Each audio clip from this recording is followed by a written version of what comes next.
महान एयर की फ्लाइट में बम की सूचना होने के बाद हड़कंप मचा हुआ है। तेहरान से चीन के गुआंगझू जा रही फ्लाइट को जयपुर में भी इमरजेंसी लैंडिंग की अनुमति नहीं दी गई। विमान के पायलटों ने दिल्ली एटीसी से संपर्क किया था। इमरजेंसी में दिल्ली एयरपोर्ट पर लैंडिंग की अनुमति मांगी गई थी। अब विमान अगले 2 घंटे से चीन के एयरपोर्ट पर लैंड होगा। जयपुर एयरपोर्ट एटीसी को भी सतर्कतावश सूचना दी गई थी। हालांकि जयपुर में विमान को लैंड कराने की कोई योजना नहीं थी।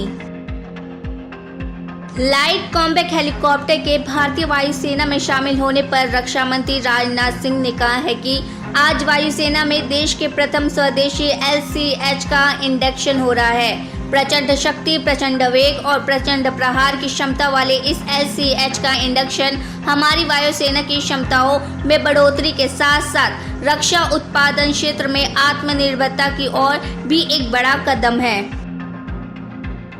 PFI पर अब दिल्ली पुलिस का एक्शन। PFI मामले में दिल्ली पुलिस ने शाहीन बाग थाने में UAPA के तहत एक FIR दर्ज की है। दिल्ली पुलिस का कहना है कि 3-4 दिन पहले मामला दर्ज किया गया है। वह इस मामले में जांच करेगी। UAPA सेक्शन 8 के तहत PFI के 3 प्रॉपर्टी पर कार्रवाई की।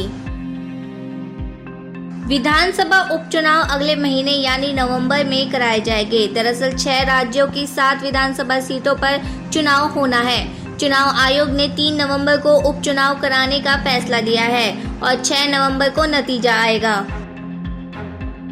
विदेश मंत्री जयशंकर 5 से 11 अक्टूबर तक करेंगे न्यूजीलैंड और ऑस्ट्रेलिया का दौरा। विदेश मंत्री डॉक्टर एस जयशंकर 5 से 11 अक्टूबर तक न्यूजीलैंड और ऑस्ट्रेलिया का दौरा करेंगे। ये विदेश मंत्री की न्यूजीलैंड की पहली यात्रा होगी और इस साल ऑस्ट्रेलिया की दूसरी यात्रा। 1 फरवरी 2022 में क्वाड विदेश मंत्रियों की बैठक में भाग लेने के लिए थी।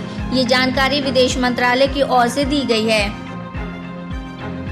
ब्रिटेन की सरकार ने विवाद के बाद पिछले महीने घोषित कर कटौती पैकेज के उस प्रावधान को वापस लेने की घोषणा की है जिसमें उच्च आय वर्ग पर कर की ऊंची दर में कटौती की बात की गई थी। वित्त मंत्री क्वाजी क्वार्टेन ने सोमवार को एक बयान में कहा है कि वह 1.5 लाख पाउंड से अधिक आय पर 45% की दर से आयकर लगाने के प्रावधान को नहीं हटाएंगे। उन्होंने कहा है कि हमने इस बारे में उठ रही आवाजों को सुन लिया है। मुलायम सिंह की स्थिति अभी भी नाजुक है। देर रात डॉक्टरों की टीम ने डायलिसिस किया है। मुलायम सिंह मेदांता अस्पताल के ICU में भर्ती है। ये जानकारी सूत्रों के अनुसार सामने आई है। डॉक्टरों की बड़ी टीम लगातार इलाज कर रही है। मेदांता अस्पताल पर सपा नेता और कार्यकर्ता जुट रहे हैं। साथ ही साथ अखिलेश यादव भी अस्पताल पहुंचे हैं। गैंगस्टर टीनू के मनसा पुलिस की गिरफ्त से भाग जाने के मामले को पंजाब के ग्रामीण विकास मंत्री कुलदीप सिंह धालीवाल ने छोटी मोटी घटना बताया है। धालीवाल का ये बयान तब आया है जब पंजाब राज्य में गैंगस्टर्स का आतंक विख्यात पंजाबी सिंगर सिंधु मूसेवाले की हत्या के बाद एक बार फिर मुद्दा बना हुआ है। राज्य में एंटी गैंगस्टर टास्क फोर्स लगातार गैंगस्टर पर कार्रवाई कर रही है। ऐसे में यह बयान बहुत चौंकाने वाला है। हालांकि धालीवाल ने तुरंत ही अपनी इस गलती को सुधारा और पुलिस द्वारा उचित कार्रवाई करने की बात कही।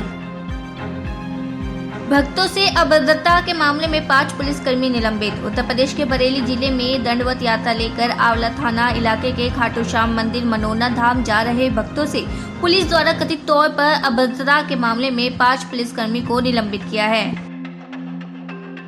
शीजियांग में 4.3 की तीव्रता का भूकंप। उत्तरी चीन के हेबी प्रांत के शीजियांग शहर में 4.3 की तीव्रता का भूकंप आया है।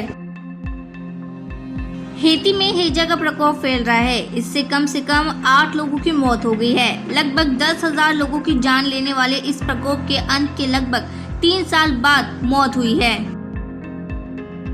ईरान की राजधानी तेहरान में फायरिंग हुई। सुरक्षा बलों और छात्रों के बीच झड़प। सुरक्षा बलों ने छात्रों पर फायरिंग की है। ईरान में हिजाब के विरोध में प्रदर्शन चल रहे सुरक्षा बलों ने भीड़ को हटाने के लिए फायरिंग की। ईरान की यूनिवर्सिटी में फायरिंग हुई है। पंजाबी सिंगर अल्फाज को तेज रफ्तार कार से टक्कर मारने के आरोपी को पुलिस ने गिरफ्तार कर लिया है। पकड़े गए आरोपी का नाम विक्की है। वह हरियाणा के पंचकुला का रहने वाला है। वही जानकारी के अनुसार सिंगर अल्फाज अब खतरे से बाहर है। उनका इलाज चल रहा है।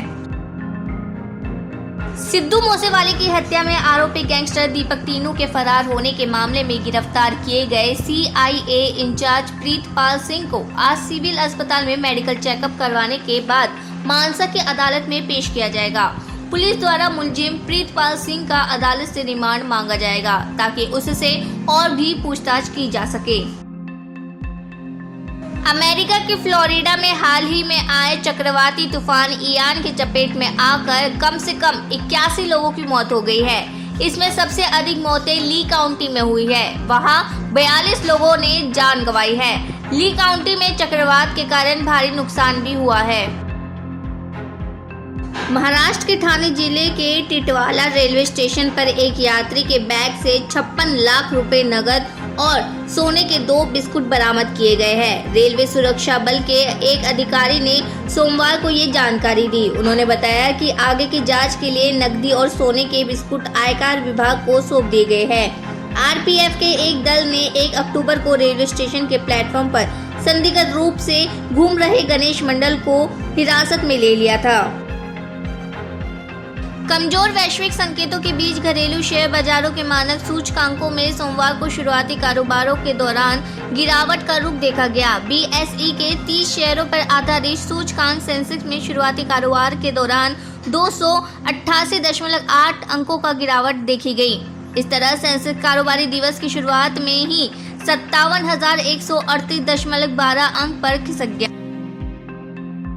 उत्तर प्रदेश के लखीमपुर खीरी में पिछले साल केंद्रीय मंत्री अजय मिश्रा टेनी के बेटे आशीष मिश्रा द्वारा कथित रूप से कार से किसानों को रोकने और उसके बाद भड़की हिंसा में जिन परिवारों ने अपने प्रियजनों को खो दिया था, उनके न्याय पाने की उम्मीद अब दम तोड़ रही है। इस हिंसा में अपने बेटे को खोने वाले किसान चरणजीत सिंह ने कहा कि जब तक केंद्रीय गृह राज्य मंत्री अजय मिश्रा टेनी को बर्खास्त नहीं किया जाता, कुछ नहीं होगा। चरणजीत सिंह, जिनके 37 वर्षीय बेटे दलजीत सिंह की मौत हो गई थी, रोते हुए कहा कि हमारी एक ही मांग है कि दोषियों को कड़ी से कड़ी सजा दी जाए, लेकिन कुछ होगा नहीं। देश में कोरोना वायरस के 3011 नए मामले सामने आए हैं। वर्तमान में कोविड-19 के 36,126 एक्टिव केस हैं। पश्चिम बंगाल के राजधानी कोलकाता में अखिल भारतीय हिंदू महासभा के खिलाफ शिकायत दर्ज की गई है। दरअसल दुर्गा पूजा के दौरान पंडाल में देवी दुर्गा द्वारा मारे गए असुर के बजाय महात्मा गांधी जैसी मूर्ति प्रदर्शित की गई है।